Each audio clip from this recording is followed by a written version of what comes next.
Teleaula Natal. Seja bem-vindo a mais uma aula da Secretaria Municipal de Educação. Eu sou o professor Erisvaldo e a nossa tema da aula hoje é o homem e a mulher negra pós-escravidão. A nossa aula vai pautar da seguinte maneira. Nós vamos lá na origem do homem negro e até pós-escravidão. Eu sou o professor Eris, de História com Alegria, sou grande e barbudo, faço verso e poesia. Fica aqui na frente da TV para estudar e aprender. E aproveitando esse dia, se você que não me escuta, olhe bem de pertinho, meu sinal é assim. Estudar é sua labuta. A nossa aula começa aqui com a imagem de uma mãe africana com a criança no braço. Professor Erisvaldo, se o seu assunto é o homem pós-escravidão, por que o senhor começa com a mãe, com a criança no colo, toda colorida? Presta atenção. Nós somos todos filhos da mãe África. O ser humano nasceu na África. Muitas das nossas religiões nasceram na África. A química nasceu na África. A arquitetura, parte dela é africana. Então não podemos esquecer que o ser humano, aquele mesmo homem que será escravizado na América, é a origem da humanidade. Tem coisa pior. Preste atenção. Se eu disser para você, um alemão, tu imaginas um biotipo, uma vestimenta, uma alimentação, mas parece que quando eu digo África é uma coisa toda, é uma coisa só. Se eu digo italiano, você identifica, apesar que italiano e o alemão compõem o mesmo continente, mas você percebe que são coisas diferentes. Mas, de repente, a África, que tem mais de 50 países, você passa uma ideia que a África é uma coisa só. Isso é a primeira coisa que eu quero que vocês esqueçam. Não se pode falar em África como um todo. Professor, mas o que é que isso tem a ver com a escravidão? Conta para ninguém. Quando um homem, uma mulher eram comprados para serem escravizados, os compradores escolhiam um homem de cada tribo, de cada região diferente da África. Para quê, professor? Para que eles não se comunicassem e não começassem a organizar a rebelião. E aqui tem uma lição importante.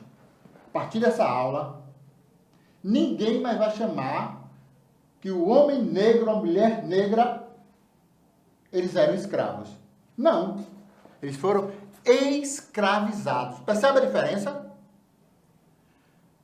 Por que eu falei dessa África antes da escravidão? Porque esse homem nasceu livre. E ele foi escravizado. Por inúmeros motivos. Mas o que nos interessa aqui é percebermos que o homem africano, a mulher africana, é a origem de tudo na história da humanidade, ou é a origem de quase tudo na história da humanidade, já que nós nascemos negros. Podemos dizer que a África é coisa de negro. E para ser coisa de negro, ninguém melhor do que uma negra potiguar cristal para nos apresentar essas coisas de negro.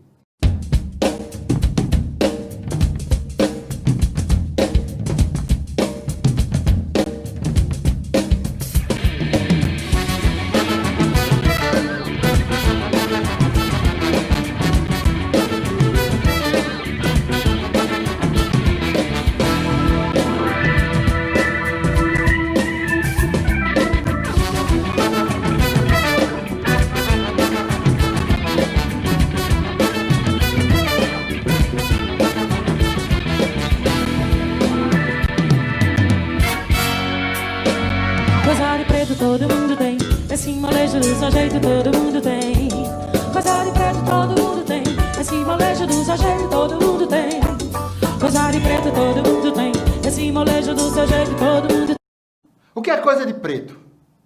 Coisa de preto são as pirâmides do Egito. Coisa de preto é o homem mais poderoso da história da humanidade, o faraó. Sim, o faraó era negro. Não podia ser tocado, ninguém podia vê-lo. Era tratado como um deus e era negro. Faraó branco, só no cinema. Coisa de preto é a química. Coisa de preto é a engenharia. Coisa de preto é a arte de cartola. É o samba, é o maracatu. Coisa de preto é o reggae. Coisa de preto é a bela arte de Cristal. Volta, Cristal. Coisa de preto todo mundo tem. Esse molejo do seu jeito todo mundo tem. Sangue de preto tem seu pai, tem sua mãe. Tem o bonito e o bacana, tem o feio e o fuleiro. Coisa de preto é um passado de sofrência, um futuro de esperança que virou um samba enredo. Coisa de preto é o mundo inteiro, o tempo todo no chamego, o pensamento e o tempero.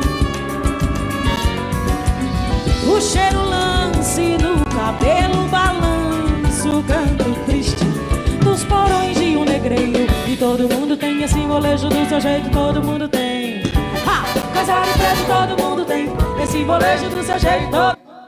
E no Rio Grande do Norte, o que é coisa de preto? Coisa de preto no Rio Grande do Norte é a arte de blackout. Com seu poema eletrizando a nossa mente.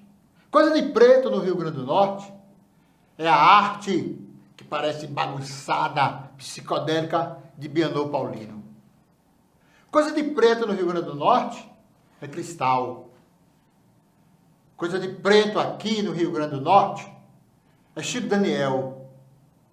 Um homem analfabeto encantando os palcos desse país com sua arte. Coisa de preto é Dona Militana.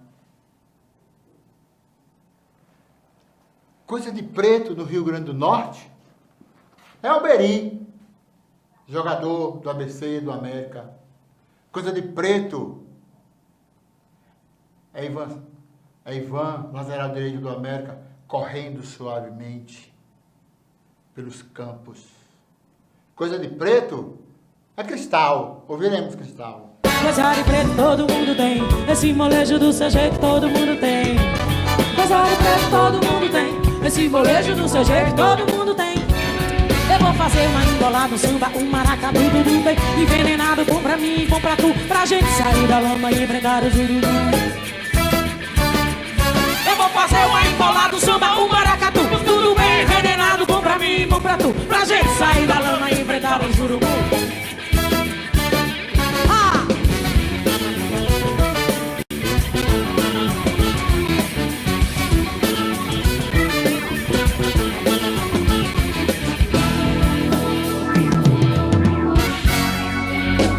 Sangue de preto tem seu pai, tem sua mãe, tem o bonito e o bacana, tem o feio e o fuleiro. Coisa de preto é um passado de sofrência, um futuro de esperança que virou um samba enredo. Coisa de preto é o mundo inteiro, o tempo todo no chamego, o pensamento e o tempero. E para você, aluno que me assiste, o que é coisa de preto? O que é que você tem que é coisa de preto? Que experiência você tem com coisa de preto? Que arte você pratica que é coisa de preto? Não esqueça que a capoeira é coisa de preto, que o rap é coisa de preto, que o samba é coisa de preto. Falando em samba, coisa de preto é o samba de Melé, lá nas Rocas. Coisa de preto é a nossa culinária. E falando em culinária, eu lembro de Dona Lourdes, da Ridinha, que nos recebia com a bela culinária. Coisa de preto. Aquela beleza e aquela suavidade e aquele carinho recheado com dendê. Mas coisa de preto tem coisa melhor. Coisa de preto é a beleza de Romilda, que, caminhando, encantou minha paixão adolescente. Obrigado, Cristal, por essa participação. Obrigado, Cristal, por ser coisa de preto. Volta, Cristal. Puxa o lance no cabelo, balanço, canto triste dos porões de um negreiro. E todo mundo tem esse molejo do seu jeito, todo mundo tem. Casar de preto todo mundo tem, esse molejo do seu jeito todo mundo tem. Casar de preto todo mundo tem, esse molejo do seu jeito todo mundo tem. Casar de preto todo mundo tem, esse molejo do seu jeito todo mundo tem. E eu vou fazer uma embolada, samba, um maracatu, tudo bem envenenado, bom pra mim, bom pra tu, pra gente sair da lama e enfrentar os urubus.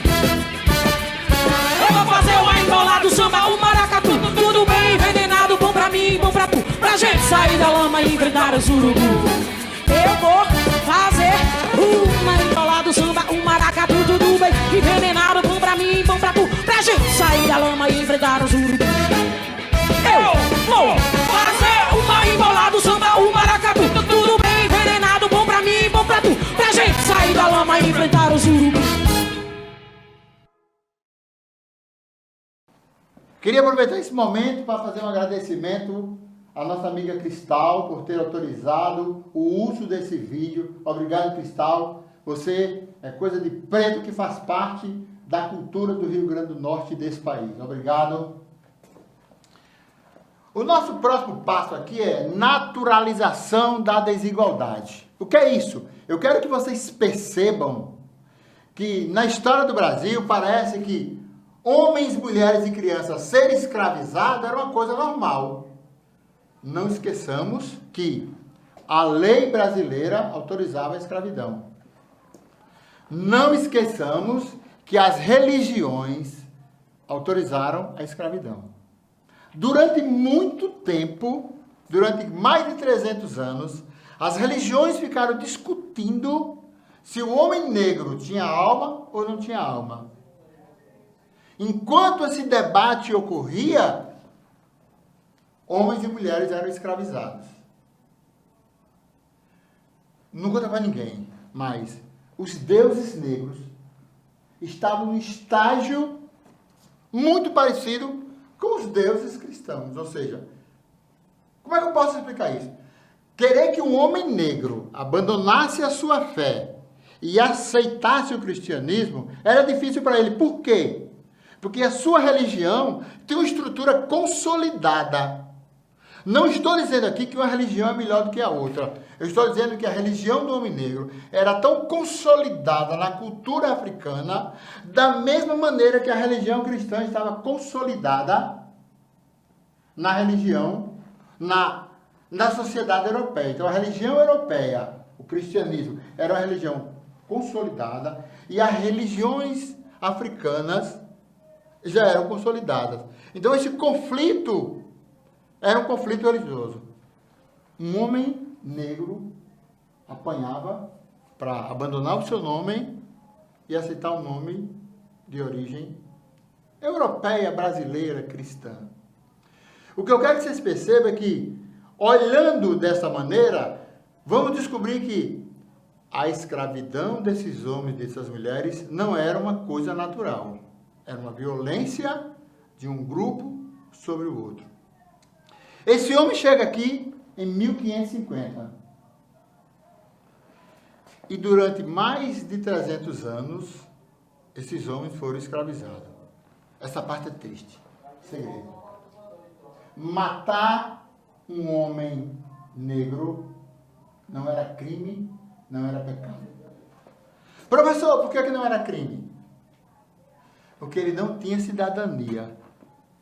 Se você chegar em casa agora, num ato de loucura, quebrar o teu telefone ou chutar a geladeira, alguém nesse país vai ser preso porque quebrou o telefone e chutou a sua geladeira? Claro que não. O telefone e a geladeira são duas propriedades. Pronto, tá aí. Um homem negro escravizado no Brasil era uma propriedade. Como era uma propriedade, não era crime agredi-lo Se eu estou chutando a minha geladeira, eu não posso ser condenado por isso. Como um homem negro era uma propriedade, não podia ser. Aquele que eu agredia não podia ser condenado por isso. Como a igreja discutia se esse homem tinha ou não tinha alma, então a religião também, no princípio, não entra em defesa desse homem negro. Tem coisa pior. Eu disse no início da aula que quando o cara comprava pessoas para escravizar, escolhia pessoas de idioma diferente para evitar que eles conversassem e organizassem a luta. Conta para ninguém. Normalmente, esse homem comprava uma garota de 15, 16 anos para isso mesmo, para fornicar. Ou seja, as mulheres negras no Brasil, além da violência da escravidão, sofreram violência sexual. Professor, por que você está dizendo isso? Para vocês perceberem que essa naturalização da desigualdade não tem nada de natural. É uma dominação de um grupo sobre outro. Esse homem negro não teve direito a votar, por exemplo, na primeira eleição do Brasil.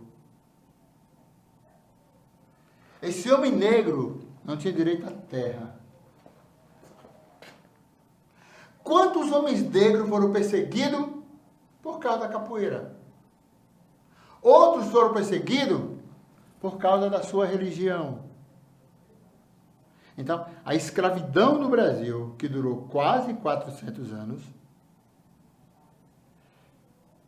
não tem nada a ver com natural. Imagine vocês, eu tenho no país 3 raças que formaram o povo brasileiro: o negro, o branco e o índio. Sabe o que é que fizemos? Pegamos 2 desses grupos e colocamos em segundo plano. O homem e a mulher negra foi colocado em segundo plano, como o homem e a mulher indígena foi colocado em segundo plano. A nossa língua é portuguesa, recheada de palavras de origem africana e origem indígena. A nossa alimentação, comida chique, está recheada, mas na hora da dominação, na hora de dar as coordenadas do país, negros e índios ficaram de fora. Então, a escravidão nunca pode ser tratada, em momento algum, como elemento natural. A lei permitia, a religião permitia, as pessoas tinham o escravo como objeto, mas nós, que cá estamos, não podemos ver isso como natural. É por isso que não podemos utilizar o nome escravo, mas sim homens escravizados.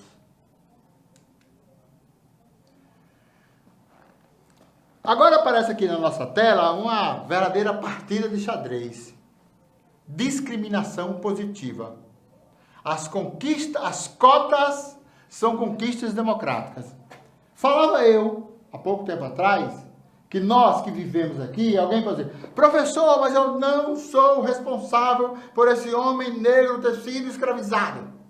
Professor, eu nunca chicoteei um homem escravizado. Porém, esse homem, durante 300 anos, não teve nenhuma oportunidade. Durante 300 homens, esses homens e essas mulheres, que produziram toda a riqueza que existe nesse país, os palácios chiques, foram feitos por braços escravos. Se fala na cana-de-açúcar, produção escravocrata. O açúcar era assim o produto mais chique do mundo, né? Era o iPhone do século XVI. O açúcar era tão caro que era presente de casamento. Quem produzia? Homens e mulheres escravizados. Depois da economia do café. Qual era o trabalho? Qual era o braço que sustentava esse trabalho? o homem e mulheres escravizadas. Então, na hora que apareceu cotas, é porque chega um momento que é preciso, primeiro, pedir perdão por aquilo que fizemos. Pedir perdão aos homens e às mulheres negras pelas piadas maldosas que criávamos, por achar que o fato de ser negro estava associado a isso ou aquilo. Primeiro, pedir perdão. Na prática, as cotas é o que é chamado de discriminação positiva. Esses homens e essas mulheres que passaram 300 anos sendo tratados de forma desumana, nada mais justo do que, num determinado momento, você criar um espaço para que esses homens e mulheres hoje tenham acesso à universidade. Então, essa discriminação positiva é como que restaurar toda aquela crueldade, tudo que fizemos com esses homens e mulheres durante quase 300 anos. Imagine você não ter hora para começar a trabalhar, não ter hora para terminar. Quem regia o tempo de trabalho era o sol, era a necessidade da fazenda. Imagine você produzir alimento e não ter acesso a ele. O homem escravizado, produziu o produto mais chique do mundo, que era o açúcar, e ele não recebia os benefícios dessa produção. Pensa numa Hilux e pensa num Fusquinha. Pronto. O homem escravizado era um produto importado. Era um produto extremamente caro. Por que no Rio Grande do Norte a presença do homem e da mulher negra é reduzida? Conta para ninguém, porque a gente é pobre. Ou seja, a nossa economia não era rica o suficiente para sustentar a escravidão. Vai chegar um momento da história do Brasil que ter um homem escravizado era tão caro, e aqui eu tenho a pior notícia da aula. Essa vocês vão ter que guardar em segredo. O trabalhador assalariado tornou-se mais barato do que um homem escravizado. Explico. Eu comprava um produto importado, extremamente caro, que vinha do outro lado do Atlântico. Eu tinha que ter uma estrutura de vigia. Eu tinha que dar alimentação. Você não podia dar pão com água, porque o cara trabalhava o dia todo. Tinha que ser uma alimentação, no mínimo, que desse substância.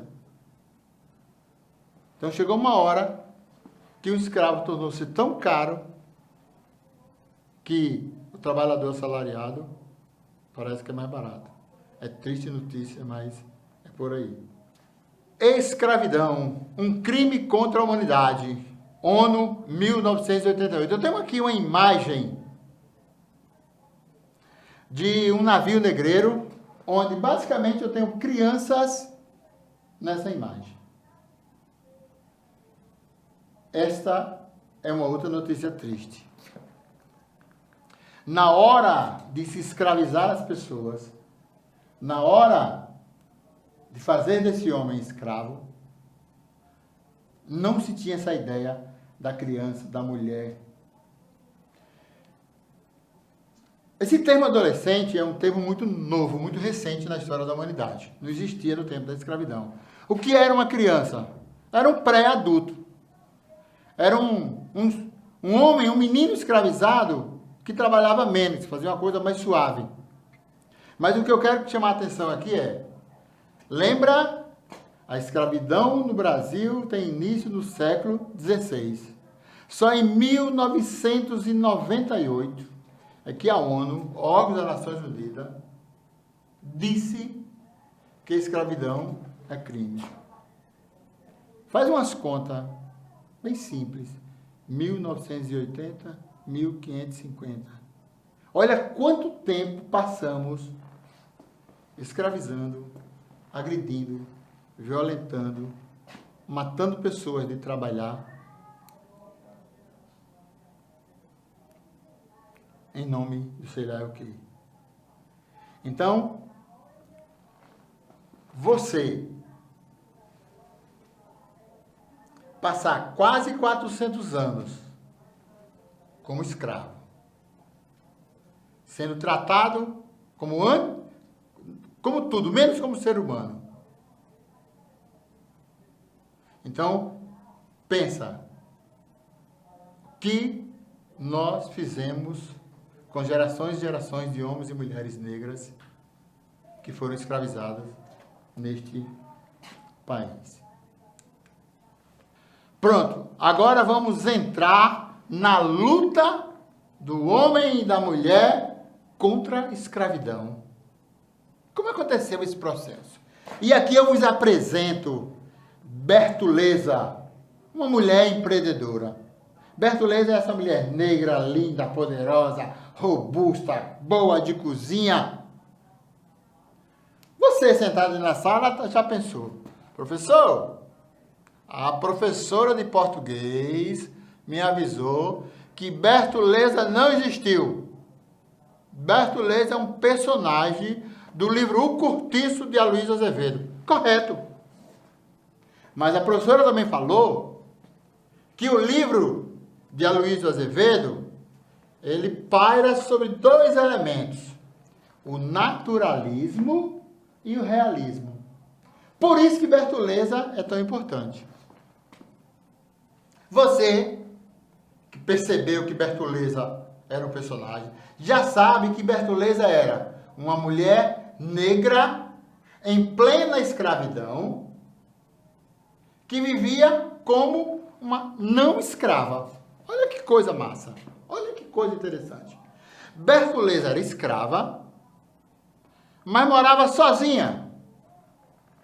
Bertoleza era escrava, mas vivia quase que independente. Bertoleza produzia umas quitutes maravilhosas e com essas quitutes ela ganhava o seu sustento. Foi aquilo que a professora Alessandra falou na aula anterior, o escravo de ganho. Aqui nós vamos perceber um elemento maravilhoso na luta do homem e da mulher escravizada contra a escravidão. Além das rebeliões, além das revoltas, vai surgir também esse elemento. Lembra que eu disse há 2 minutos atrás que o escravo era caro, até eu comparei a uma Hilux. Na hora que o dono de Bertoleza deixa a Bertoleza morar sozinha, fazer suas quitutes, vender, Bertoleza só tinha um compromisso. Uma vez por mês, ela volta na casa do seu senhor e dá parte do seu ganho. Então, Bertoleza virou esse elemento de transição do escravo para não escravo. Ou seja, em plena escravidão, Bertoleza vive como não escrava. Você que estava no canto da sala e percebeu que Bertoleza é um personagem do livro Cortiço, o Cortiço é maravilhoso para essa representação. Por quê? O que é o Cortiço? Um espaço coletivo. Não só Bertoleza, mas inúmeras pessoas escravizadas que viviam naquele momento, viviam assim. Moravam longe do seu proprietário, tinha alguma atividade que lhe rendia um determinado valor e ele repassava. E o cortiço era o lugar em que agregava essas pessoas. Vá lá no livro, leia o cortiço. Você vê que inúmeras pessoas das mais diversas profissões viviam harmoniosamente em plena escravidão, sendo escravo, mas não tinha uma vida de escravo. não tinha mais o açoite, tinham independência de circulação.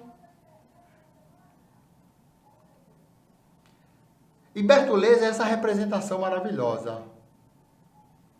Mas Bertoleza faz uma besteira. Bertoleza era mulher negra escravizada, começa a juntar um dinheiro para comprar sua alforria. Olha aí, muitos homens que saíram da escravidão para a liberdade compraram sua alforria com esse trabalho de ganho.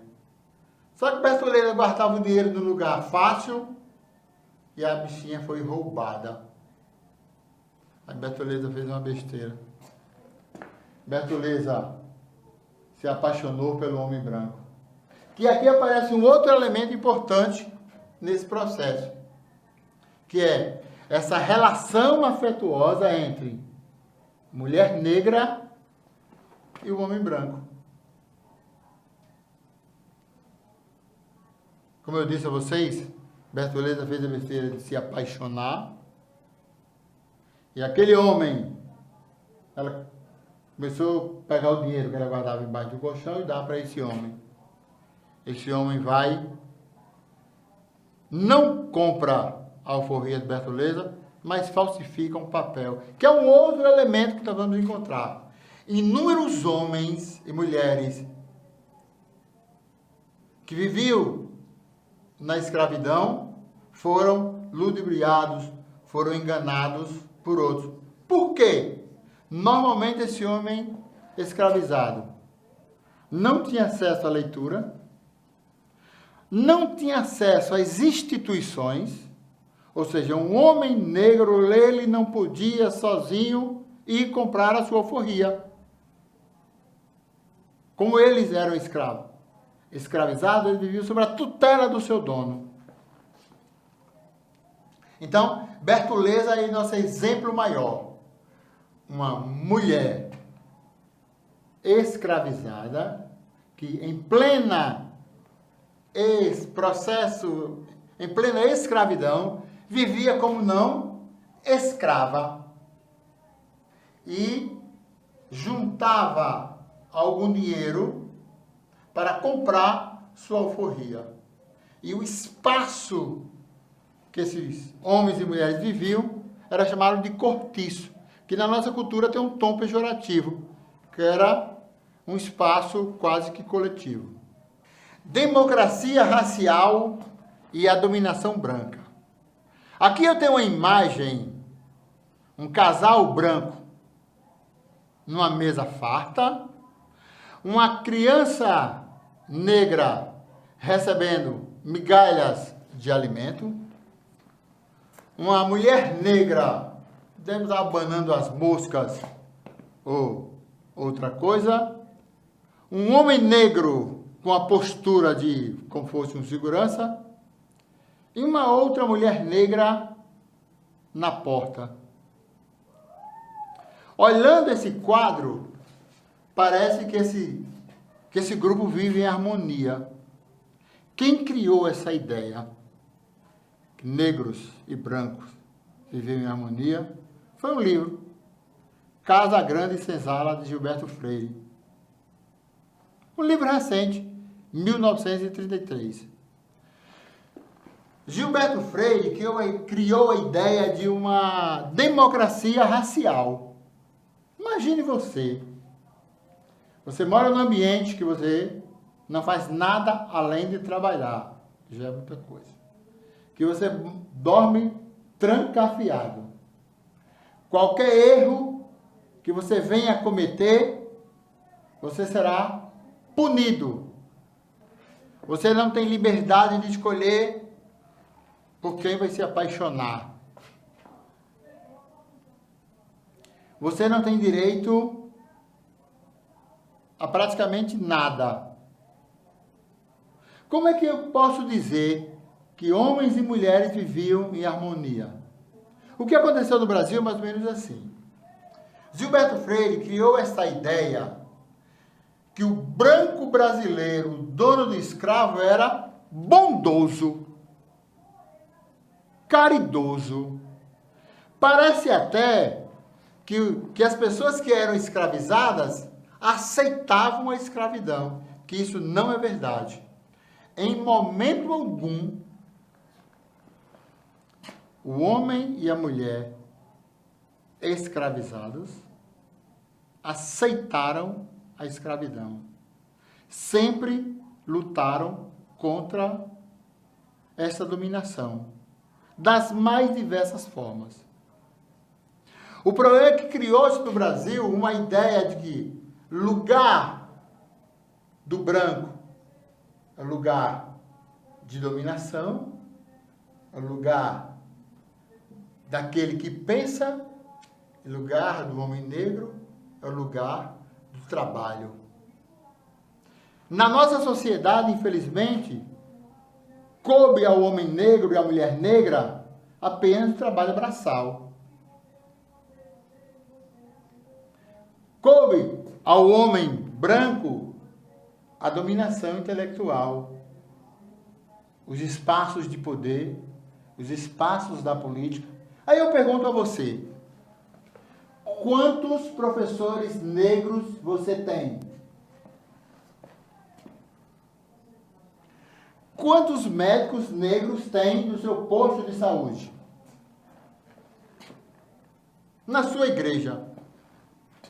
Quantos padres brancos rezam? Quantos padres negros rezam as missas? Seu pastor é negro? Então, ou seja, a democracia racial criada por Casagrande e Senzala só existe na literatura. Se você chegar numa escola de elite desse país, quantos meninos negros vão estar em sala de aula? Quantas mulheres negras são estrelas da TV brasileira? Então perguntamos, que democracia racial é essa que lugar de negro, lugar de branco? Que democracia racial é essa que as universidades, depois da cota hoje, é bem menos, mas antes das cotas, as universidades eram repletas de homens brancos. Quantos prefeitos brancos e quantos prefeitos negros nas cidades brasileiras? Quantos presidentes negros tivemos? Percebe que essa imagem de que o Brasil, homens negros e homens brancos, mulheres negras e mulheres brancas, viviam harmoniosamente, não é muito verdadeira? A periferia, nas casas menos confortáveis, repletas de homens e mulheres negras. Nas mansões, no conforto, existe em grande quantidade, repletas de homens e mulheres brancas. Então eu quero que vocês percebam, olhem, quando terminar essa aula, põe o pé no meio da rua e olhe ao redor, na sua comunidade, e vê se sua comunidade é repleta de homens negros ou de homens brancos. Você mora na periferia? Homens e mulheres negras. Você mora nos condomínios chiques? Homens e mulheres brancas.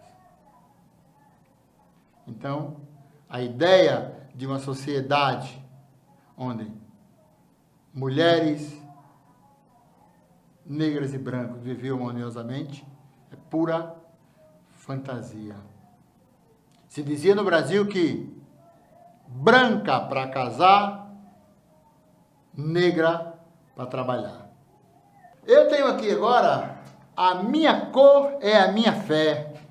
É uma imagem do Alto da Compadecida, onde o autor Maurício Gonçalves aparece como Jesus negro. Ariano Suassuna, na sua genialidade, né, na ousadia que só a arte nos permite, colocou um Jesus negro. Foi um espanto, foi uma coisa que chocou no momento, da primeira vez que essa peça foi montada. Essa imagem é do cinema. Aí eu pergunto, que cor é a tua fé? O Jesus que nós adoramos, ele chegou à América via Europa. Então, Jesus que chegou para a gente parece mais um Deus grego. Mas, Jesus nasceu na região da Ásia Menor, né? Seria branco? A nossa fé, o cristianismo, ela é branca.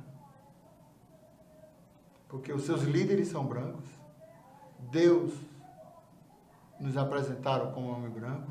Jesus como homem branco. Mas qual a cor da tua fé? Só queria lembrar que o homem negro, a mulher negra, no Brasil da escravidão, esses homens e essas mulheres não tinham direito de propagar a sua fé. Esses homens e essas mulheres eram proibidos de cultuarem seus deuses. Apesar que a nossa sociedade está repleta de elementos da religião afrodescendente.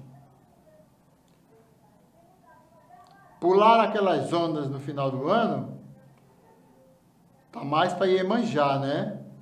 Cultura afrodescendente. Vestir branco, cultura afrodescendente.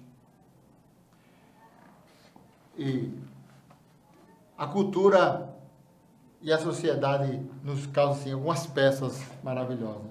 Nossa Senhora Aparecida, a padroeira do Brasil, é negra. Olha que coisa linda. Num país escravista, num país altamente preconceituoso como o nosso, Nossa Senhora se apresenta negra. Por isso que a minha fé tem cor. Nossa Senhora Aparecida é negra. Mas não podemos esquecer que o homem negro e a mulher negra nesse país, durante muito tempo, não tiveram o direito de cultuar a sua fé, cultuar os seus deuses. Eu trago aqui Vidas Negras Importam. Eu trago aqui uma imagem de um aluno meu, aluno nosso lá dos Guarapes, Giovanni Gabriel, 18 anos. Giovanni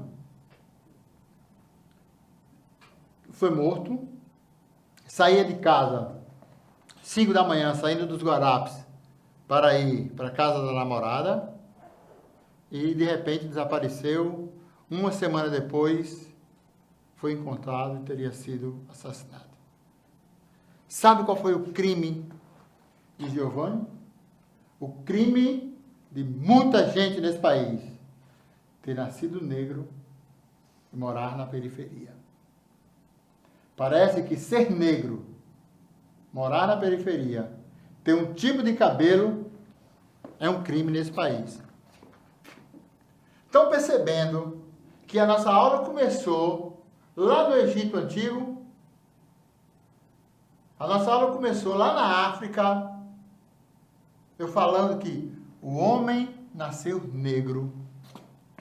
A arquitetura era coisa de negro. Depois ele foi para cristal, com coisa de preto.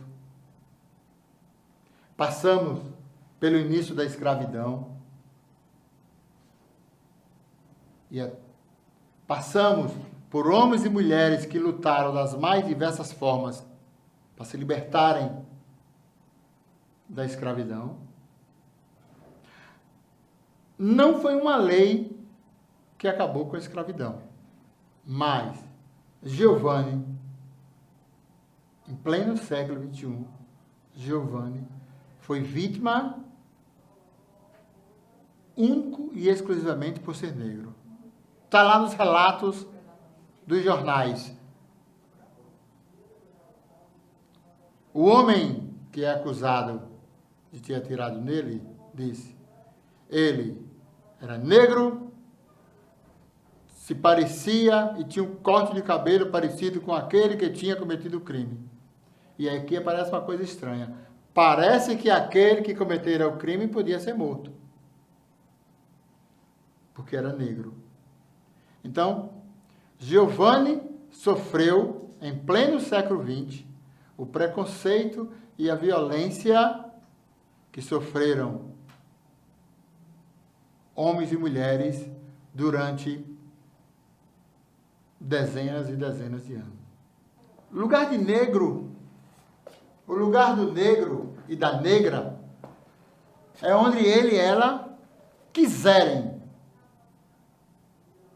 Nós estamos caminhando para o fim da nossa aula e eu queria aqui perguntar a vocês: você, menino e menina negra da periferia, aonde você quer chegar? Aonde você quiser. Você, menino e menina negra da periferia, qual é o seu lugar? É aonde você está. Esse é o seu espaço. Esse é o seu lugar. Lugar de negro e da negra é onde eles desejarem estar. Na pintura, no cinema, na arte, na literatura, na dança, na medicina, na geografia, na história, no jornalismo. Agora, cabe a vocês lutarem por esse espaço. Lembra que em momento algum aqui eu falei que foi a princesa Isabel ou qualquer outra pessoa que libertou os escravos? Em momento algum eu citei isso. Por que não? A liberdade do homem e da mulher negra foi uma conquista do homem e da mulher negra. Porque olhando as aulas de história, parece que não existiam escravos. Aparecem os escravos. Acabou a escravidão. Você, imagine, você acorda, teu pai diz: ô, meu jovem, vem cá. Doravante, és uma pessoa livre. Aí tu pergunta: aonde eu vou dormir? E o meu almoço?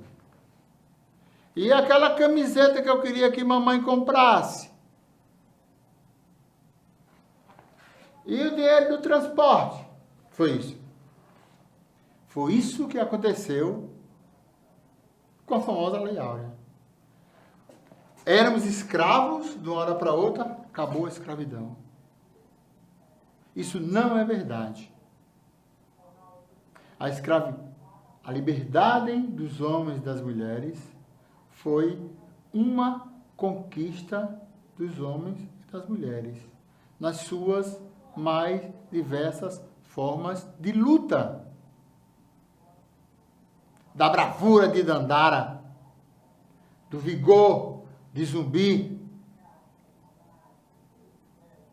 da esperteza desse ou daquele homem, do esforço excomunal trabalhando mais do que o que podia para comprar a alforria.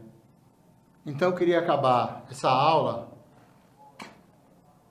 perguntando a vocês: para pensar. Qual é o meu lugar enquanto menino negro, menina negra da periferia?